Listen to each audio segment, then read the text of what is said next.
As another season comes to a close, it feels like a good time to look back on what we've experienced over the last few months and take stock. We've lost some, gained more, and are now moving into an uncertain future that promises new possibilities and also new dangers. The new alliance has brought us stalwart allies, but at what cost? And are we to believe that one of the best of us, one of the brightest lights in the city, has betrayed us? But I'm getting ahead of myself.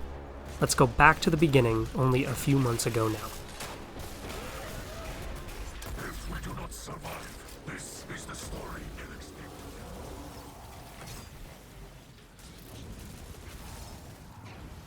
It was a morning like any other. The people of the last city awoke, rolling out of bed and flicking on their lights to greet a new day. Only that morning never arrived. An endless night now blanketed the city, the twinkling lights of Vex constructs flitting through the air overhead. The people were nervous, scared even, and for good reason. The last time a threat had come so close to home, it had nearly destroyed the city outright, and none alive today could forget the horror of the Red War. At the same time, a distress call went out on Europa, a cry for help from someone who'd helped us once before. Mithrax, or Misrax, as he is known to his fellow Elixni, was conducting rescue operations on Europa in an attempt to save as many of his people as he could. But he knew his chances of succeeding alone were slim, so he reached out to the Guardians for help. As the Kell of House Light, he hoped the Vanguard would see past his dark history and extend a hand of friendship. And he was right. The Guardians came to the Elixni's aid, saving them from the Vex incursion and offering them refuge in an uninhabited quarter of the last city. In exchange for this kindness, Mithrax offered his services as a sacred Splicer, one trained in the ways of ancient machinery. With his help, the Guardians would be able to breach the Vex network and attack the Endless Night at its source. While progress appeared slow, Mithrax promised that he would work tirelessly to discover the source and help us stop this attack. Responsibly. I have glimpsed our future, Guardian. Not everyone was happy about the arrival of the Elixni in the last city, however. Lakshmi II of the future war cult claimed that inviting the Fallen into the city would bring only ruin. She used Vex-derived prediction engines to see into the future, and what she saw alarmed her. A fierce battle in the heart of the city, with Mithrax and his Elixni in the middle of the fray. Listen to my report. Her belief was that the Fallen would instigate this violence, and that their presence would invite conflict from other residents who had suffered at the hands of our erstwhile enemies. She sought to preempt this possible future by stirring up xenophobic sentiment against the Elixni, broadcasting her visions while denigrating the Vanguard for caring more about these refugees than the already suffering people of the last city. To extend a peaceful hand to those who might bite it. Her incendiary words prompted an attack on the Elixni quarter.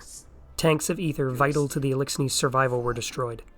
When confronted with her culpability in the incident, Lakshmi simply mentioned that putting two such different people in close proximity could only ever result in violence, and that it would be better if the Elixni left as soon as possible. She mentions to you directly that the people are singing a song of solidarity, a haunting hymnal with a very familiar melody. For your failure. Have you heard the song of the people echoing through the city? Rise up as one, march toward the sun. Saint 14 agreed with her, pointing out that people can't be expected to be peaceful when forced to live next to their monsters. Mithrax then tells a poignant and haunting story about the monster the Elixni must now live alongside, Saint himself. A legendary hero to all Guardians, so much so that we traveled back in time to save him. Saint 14 is looked upon with fear by the Elixni after his wanton destruction of their houses in days of old. It called itself the Saint. This story gave Saint pause and forced the old Exo to reflect on the decisions he'd made in his long and eventful life. It's around this time that Lakshmi began machinations to supplant the Vanguard in overseeing the last city, with a governmental body of her own design. Along with Arak Jalal of Dead Orbit and Executor Hideo of New Monarchy, the faction leaders sought to place Saint 14 as the de facto leader of their new organization, with Osiris looking on as an advisor. But Saint was not as amenable to the idea as they'd hoped. Lashing out against defenseless people It is the act of a coward. Mithrax risked much to trust us. If his house... Each trespass into this domain is easier for you than the last. I feel Alongside the events that transpired in the last city, Mithrax uncovered new breaches into the Vex network, allowing Guardians to infiltrate their strongholds and expunge powerful Vex known as the Oppressive Minds.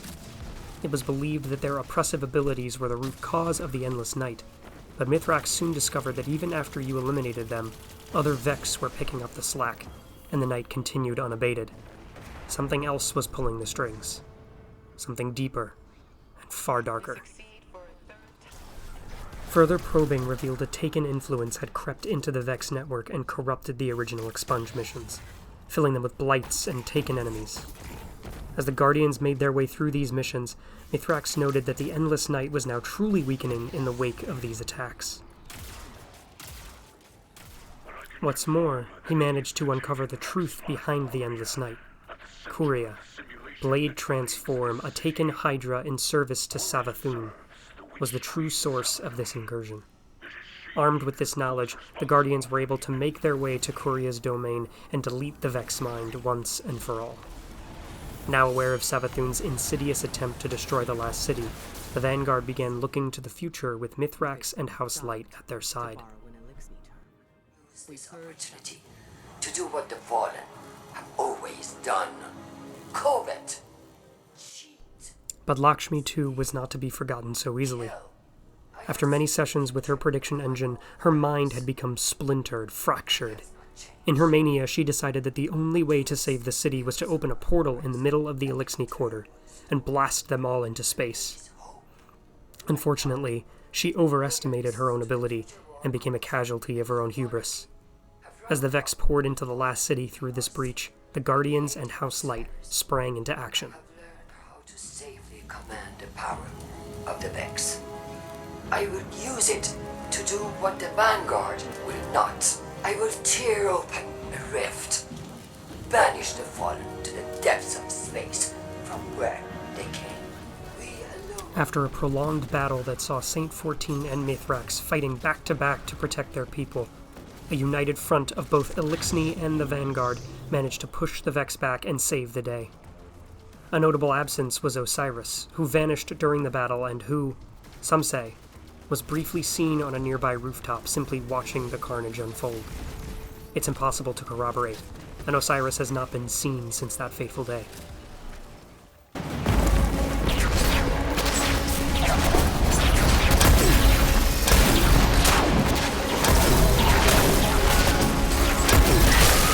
The Guardian has broken their portal! Keep behind us! We will not let them harm you! Stand, friend! You will not fall today!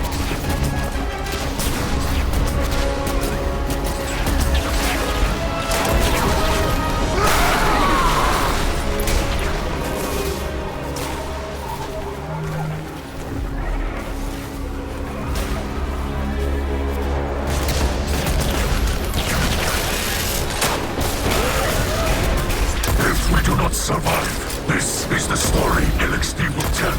Of the Saint standing beside us. And you with me, Cal of Cows. Together, we are enough.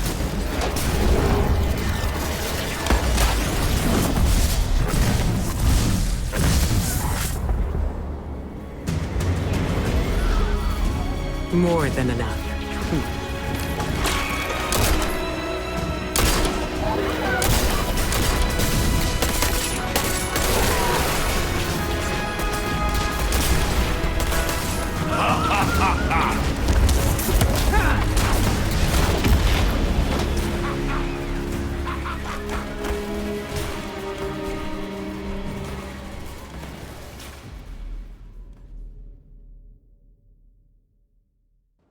Lakshmi's body was recovered from the wreckage, and her cult has scattered to the winds.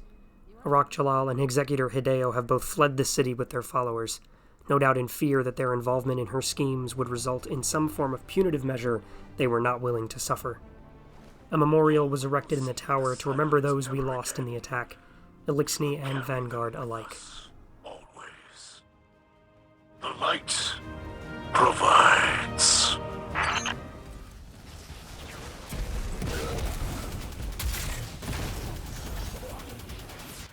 This brings us to the end of the season of the Splicer. Now we face an unknown future with new allies at our side, though we have lost much over the past few months. The factions have fled, tensions are high, and one of our leaders, Osiris, is nowhere to be found. Could he have been involved with Lakshmi's plot? Or are his transgressions even more disturbing? As we look ahead, rumors stir of Mara Sov and her present whereabouts. Could she be returning? Or is it just speculation? And if she does return, what will she think of the Guardian who now wears her brother's face? So many of those we called allies, friends even, now could just as easily be called the Lost. For any of them to return to us would be a blessing indeed, but we must not relax our guard. Keep your eyes up and open, Guardian, and I will see you in a new season.